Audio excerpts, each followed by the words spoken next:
Transportar e comunicar ontem, hoje e amanhã.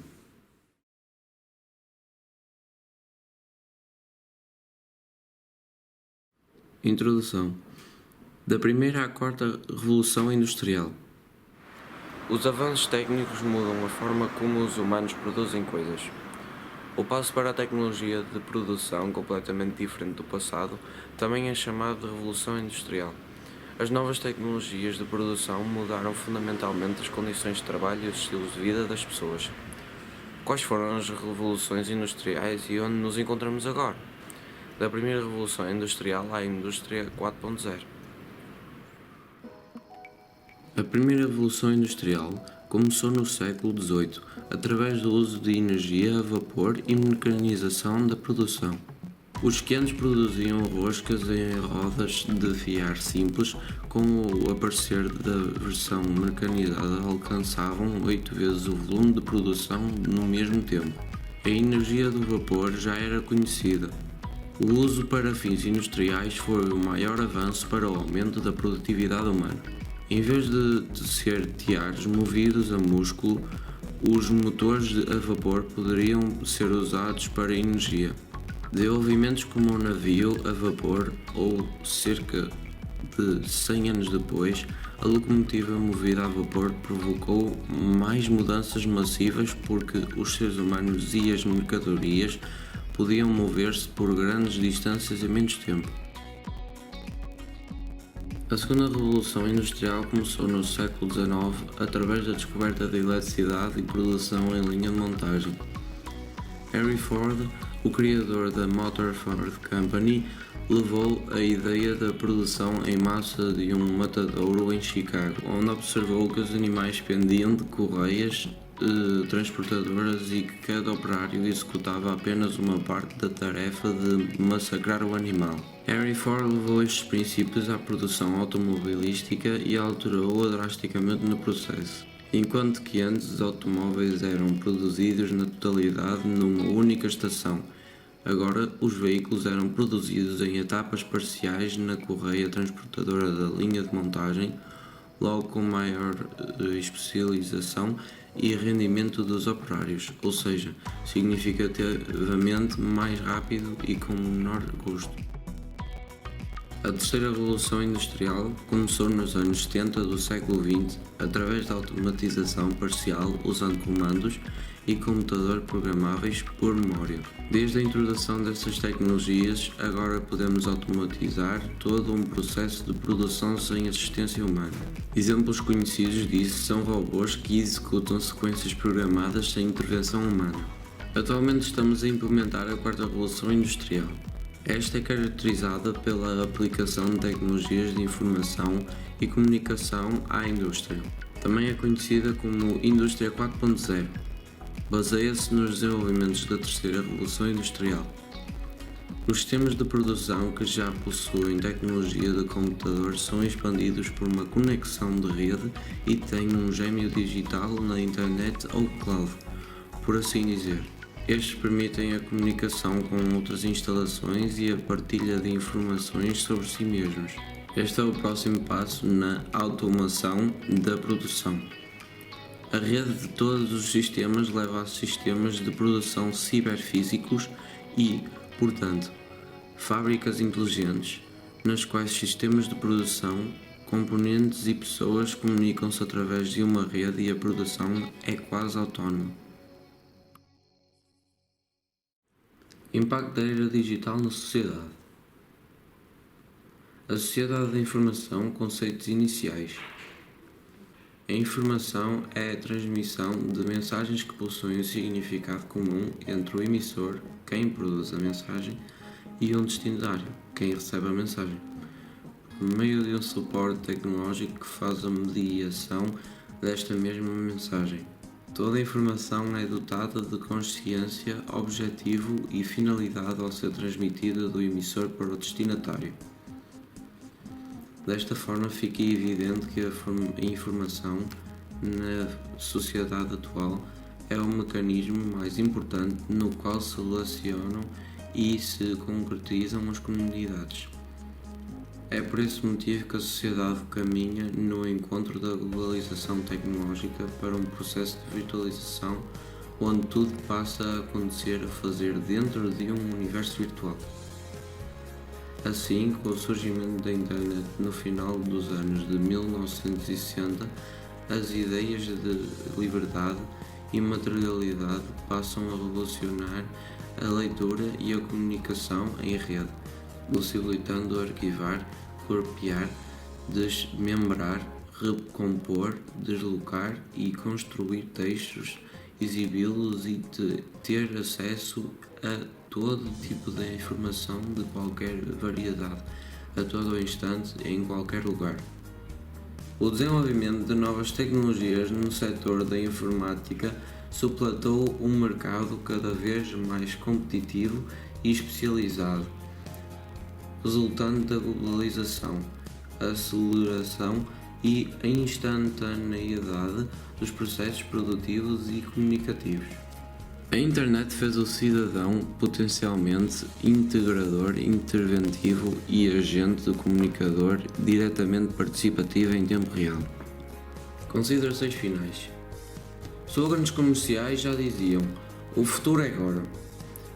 Há pouco tempo via-se a tecnologia como algo do outro mundo, ou algo ainda distante da realidade.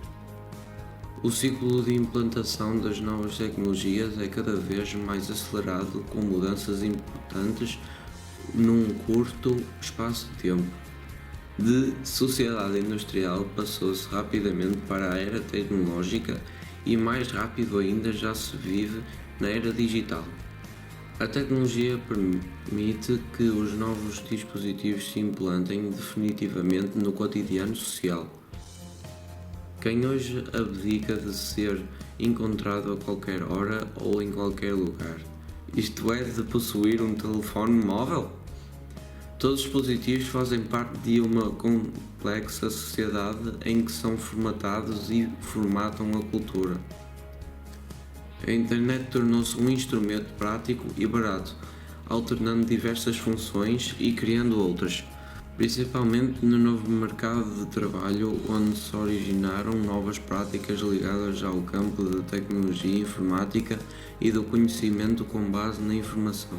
Transformou-se o pensar, o produzir, o negociar, o comunicar, viver, morrer, fazer guerra e fazer paz.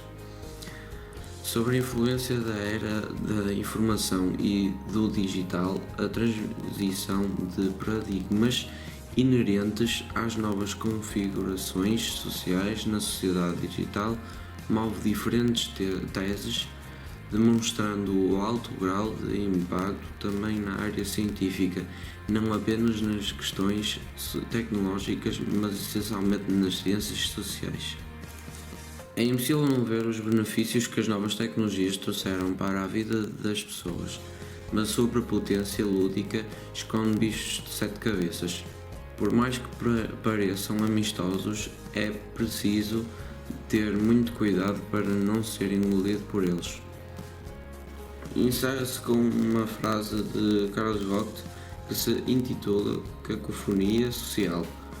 Com a globalização, dá-se aos pobres a exclusão, acima dos médios a inclusão e destes, se ricos, a reclusão.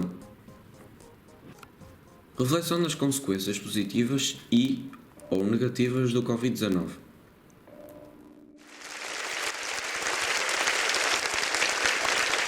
When I was a kid, the disaster we worried about most was a nuclear war.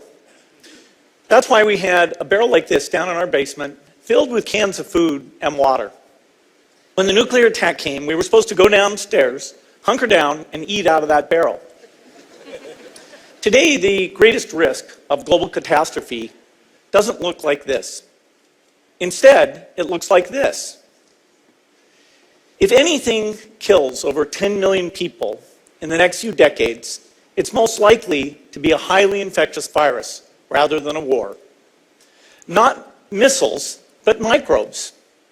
Now, part of the reason for this is that we have invested a huge amount in nuclear deterrence, but we've actually invested very little in a system to stop an epidemic. We're not ready for the next epidemic. Apesar de inúmeros avisos antecipados, como por exemplo esta TED Conference de Bill Gates em 2015, de que acabamos de mostrar um trecho, no início de 2020, as plataformas sociais e a informação globalizadora surgiram com notícias de que mais um vírus, este batizado com o nome Covid-19, espalhava-se pelo mundo a ritmo avassalador. Contrariamente à informação passada pelos mídias nacionais de que as primeiras reações políticas e empresariais não indicavam que o problema pudesse chegar a ser tão grave como realmente já o era. Felizmente, de uma forma aberta e não censurada, já circulavam informações pormenorizadas e rapidamente globalizadas em todas as plataformas de comunicação não oficiais. O conhecimento das graves consequências nos primeiros países atingidos pelo mesmo, como, por exemplo, os dramáticos acontecimentos no plano social, sanitário, ambiental e de segurança pública. Apesar de aparecerem de forma corriqueira e desvalorizadora nos mídias nacionais, foram desta forma desmascarados pelas plataformas da informação paralela aos mídias, nomeadamente através das redes sociais. A globalização da informação não triada ou censurada mostrou a sua enorme importância, desmascarando potenciais encobrimentos e interesses políticos e empresariais. Naturalmente, como todas as coisas, existe um reverso da medalha com a potencial desinformação, especulação e histeria coletiva. Com base na informação desmascarada, a Organização Mundial de Saúde identificou, então, finalmente que se tratava de uma grave pandemia. Esta e outras palavras não faziam parte do nosso vocabulário, acostumado com termos relacionados às injustiças sociais, à corrupção, à violência doméstica, ao racismo, entre outros, já tão banalizados, por integrarem narrativas sociais cotidianas. No final do mês de março de 2020, as autoridades sanitárias, diante da falta de tratamento para a doença e para não impactar e comprometer os precários sistemas de saúde, passaram a adotar paulatinamente o distanciamento social, o que se deu de maneira não uniforme nos municípios, estados e regiões dos diversos países. Entretanto, de forma geral, muitas escolas, igrejas, lojas, teatros, estádios de futebol foram fechados. A grande maioria de membros, servidores e estagiários passaram a fazer tarefas relacionadas às suas atividades funcionais a partir de suas casas, onde foram autorizados e orientados a permanecer. E a nossa vida normal teve de que ceder. Mas, mais uma vez, existe sempre algo positivo que pode e deve ser explorado. Neste caso, a possibilidade de se poder trabalhar e estudar de forma síncrona online, poupando assim inúmeros custos, horas perdidas nas deslocações, stress induzido, perigos, etc. Com isto, poupando, preservando recursos, saúde e assim aumentando a produtividade e o poder de compra. É verdade que no país, como aconteceu em todo o mundo, muitas perderam os seus empregos, jornadas de trabalho foram reduzidas ou suspensas e, neste quadro social, económico e sanitário muito difícil, os sistemas políticos e organizativos dos países precisaram de se reinventar. Pelo lado positivo, a saúde e a preservação da vida da população mostraram-se como os interesses mais importantes a serem colocados acima de qualquer outra coisa. O cuidado Com os grupos de maior risco, somou-se a solidariedade dos amigos, dos vizinhos, familiares e principalmente daqueles que trabalham com a saúde, médicos, enfermeiros e auxiliares de hospitais. Todos tiveram que reorganizar as suas vidas e atividades para colaborar com a coletividade atingida. No início, algumas cidades, principalmente as maiores, ficaram vazias, sem carros, sem pessoas e inclusive com menos poluição. Até a qualidade do ar atmosférico. Os nossos rios e praias melhoraram sua qualidade. Depois, com a reorganização dos países, com o entendimento da pandemia, a paisagem urbana foi mudando. Num retorno apressado das atividades comerciais, a quando do aparecimento das máscaras no ambiente público. Estas, curiosamente, em relação aos anos transatos, contribuíram para a redução dos casos de infecções bacterianas.